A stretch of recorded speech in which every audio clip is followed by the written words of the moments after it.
Bismillahirrahmanirrahim.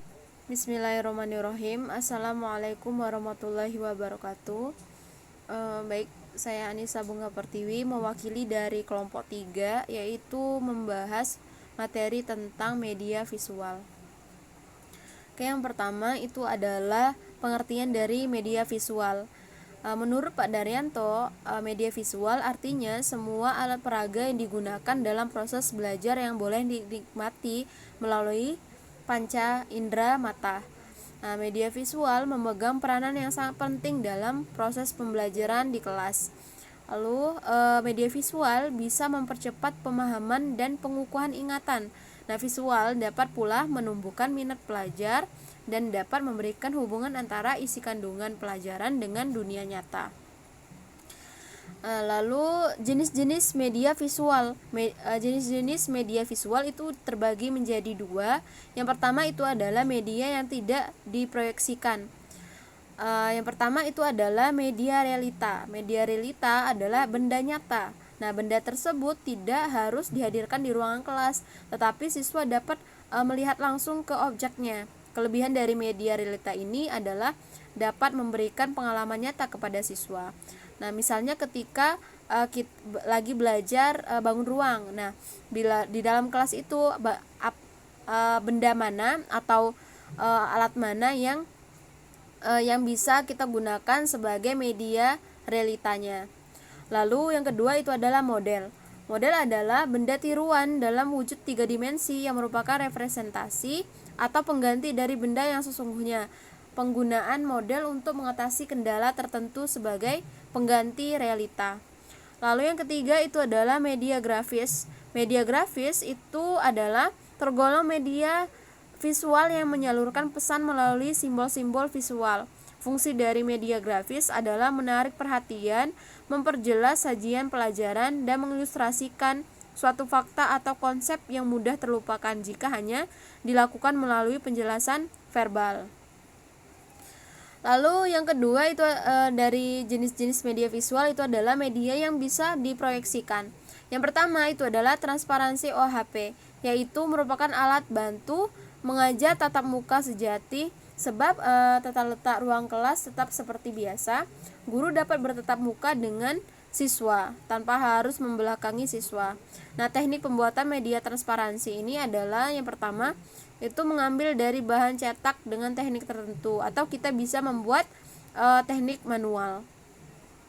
Lalu yang berikutnya itu adalah film bingkai atau slide. Adalah film transparan yang umumnya berukuran 35 mm dan diberi bingkai 2x2 inci.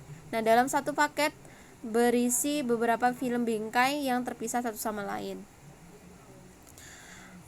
Masuk ke karakteristik media visual. Karakteristik media visual itu ada 3. Yang pertama itu adalah gambar atau foto.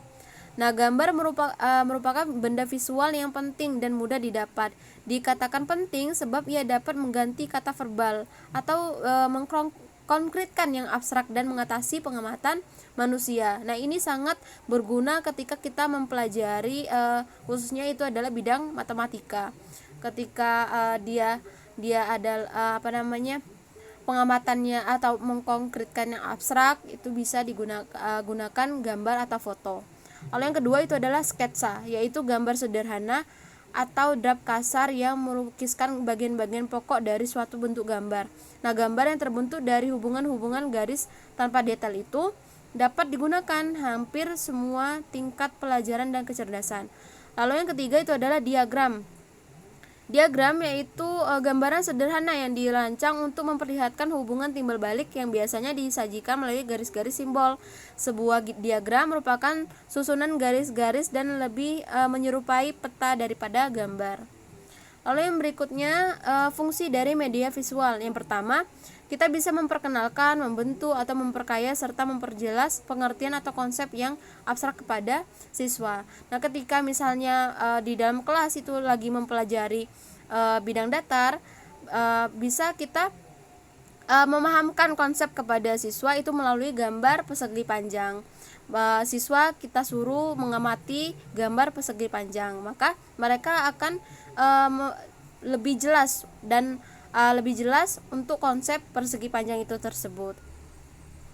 Lalu yang kedua, mengembangkan sikap-sikap yang dikehendaki. Lalu yang berikutnya itu adalah mendorong kegiatan siswa yang lebih lanjut.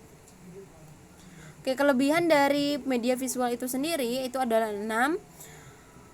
Yang pertama itu dapat dianalisis lebih mudah, media visual akan lebih mudah diingat oleh peserta didik. Lalu yang kedua, dapat mengatasi keterbatasan pengetahuan yang dimiliki oleh peserta didik. Lalu yang ketiga, dapat membangkitkan keinginan minat baru untuk belajar. Lalu yang berikutnya itu adalah meningkatkan daya tarik peserta didik terhadap materi yang disajikan dengan menggunakan media visual. Lalu mudah untuk kita aplikasikan media visual ini. Lalu yang terakhir itu adalah tahan lama sehingga peserta didik dapat membaca atau melihatnya berkali-kali gitu. Lalu kekurangan dari media visual itu media visual ini hanya berupa gambar atau tulisan saja. Nah, sehingga media ini tidak dapat diterapkan untuk peserta didik yang berkebutuhan khusus. Salah satunya adalah tunanetra. Maka media ini tidak dilengkapi dengan suara. Jadi kurang menarik gitu. Lalu yang kedua itu adalah kurang praktis dalam penggunaannya. Lalu biaya produknya cukup mahal karena sebelum menggunakan media ini maka kita harus mencetaknya. Ketika kita mau membuat gambar bangun datar atau bangun ruang, maka kita harus mencetaknya, kita buat satu-satu gitu. Lalu mengirimnya sebelum dapat dinikmati oleh siswa. Oke, mungkin itu aja penjelasan dari kelompok 3. Lebih dan kurang mohon maaf. Assalamualaikum warahmatullahi wabarakatuh.